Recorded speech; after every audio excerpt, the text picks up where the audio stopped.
Neji est l'un des nombreux shinobi qui constituent l'univers de Naruto. Étant de la même génération que Naruto Uzumaki, il lui est devenu un ami très cher. Neji est un membre du clan Hyuga, de la branche parallèle, la Bunke. Il a développé de la haine envers la branche principale, la Soke, après que son père Hisashi se soit sacrifié pour sauver le village et le clan. Neji n'étant pas au courant que son père s'est sacrifié de sa propre volonté, il en vient à adopter le point de vue que nul ne peut échapper à son destin. Maintenant, comme on le sait tous, Neji est mort pendant la 4e grande guerre ninja. Cependant, beaucoup de gens n'aiment pas sa mort car tout simplement, ils ne l'ont pas comprise. Et c'est peut-être votre cas, donc je vous invite à regarder cette vidéo. Bonjour à tous, j'espère que vous allez bien. Aujourd'hui, petite vidéo consacrée à Neji Hyuga, et plus précisément à sa mort.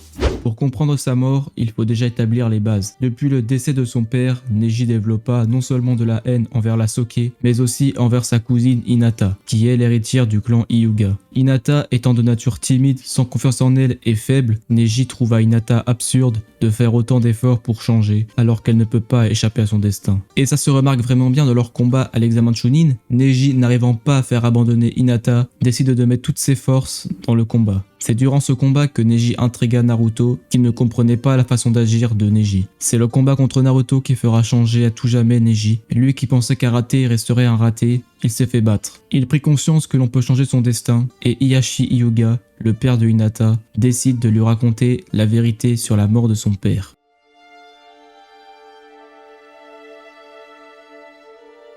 Maintenant qu'on a vu les bases du personnage, faisant un bond dans le temps jusqu'à la 4e grande guerre ninja. Pour remettre dans le contexte de sa mort, Chobi vient d'être ressuscité, Madara et Obito prennent son contrôle et détruisent le quartier général, tuant Shikaku et Inoichi. À la suite de ça, on a beaucoup de plans où l'on voit les Hyuga, dont Neji, se battre. Et à un moment, Chobi envoie plein de pics de bois à Mokuton et tue une bonne partie de l'Alliance. Puis, des pics se dirigent vers Naruto. Hinata sans hésiter se met devant lui. Et au dernier moment, Neji se sacrifie devant Hinata, sauvant ainsi les deux.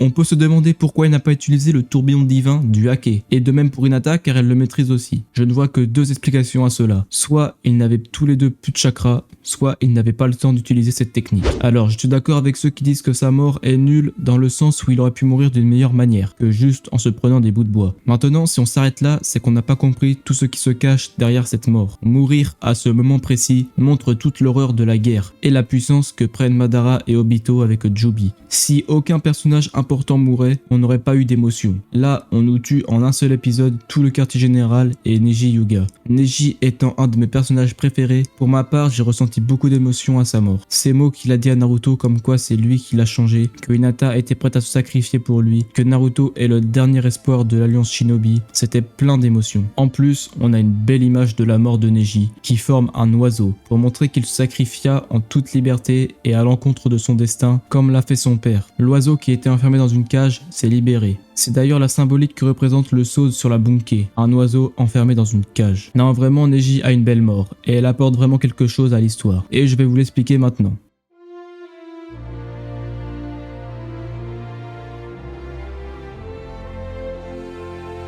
Tout d'abord, Naruto est désespéré. Tellement de gens sont morts après cette attaque. En plus, on a le discours d'Obito qui est venu l'achever. Naruto qui avait dit qu'il ne laisserait personne mourir, voit qu'il a échoué. Obito lui tend carrément la main. Naruto aurait pu à ce moment-là passer du côté obscur. Mais l'intervention d'Hinata, lui rappelant les mots de Neji, a remis Naruto dans le droit chemin. Et c'est à ce moment-là que Naruto prit conscience qu'Hinata l'aime vraiment. Pour moi, c'était clairement une déclaration cachée de la part d'Hinata. Peut-être que sans sa mort, il n'y aurait pas eu de Boruto. Bon là, je vais peut-être un peu trop loin. La mort de Neji marque vraiment la transition de la 4e grande guerre. Le niveau de puissance va augmenter. Naruto va passer son chakra de Kyuubi à tout le monde. Orochimaru va utiliser l'Edo Tensei, ressuscitant les 4 premiers Hokage. Et Sasuke va aller au front avec eux. La mort de Neji n'est donc pas nulle comme certains le pensent, même s'il aurait pu mourir d'une meilleure façon. Il y a tout de même une symbolique avec son destin, et l'oiseau en cage. Sa mort correspond au personnage. Il n'a plus aucune haine envers Hinata. Il a agi en toute liberté comme son père Hisashi. Je pense qu'il y aura d'autres vidéos sur le personnage de Neji car c'est vraiment un personnage que je kiffe. Il y a plein de choses intéressantes à dire sur lui. J'espère que la vidéo vous a plu et que vous comprenez mieux la mort de Neji car c'est le but de cette vidéo. N'hésitez pas à lâcher un pouce bleu pour me soutenir et un commentaire car j'aime bien avoir votre avis. Sur ce, à la prochaine.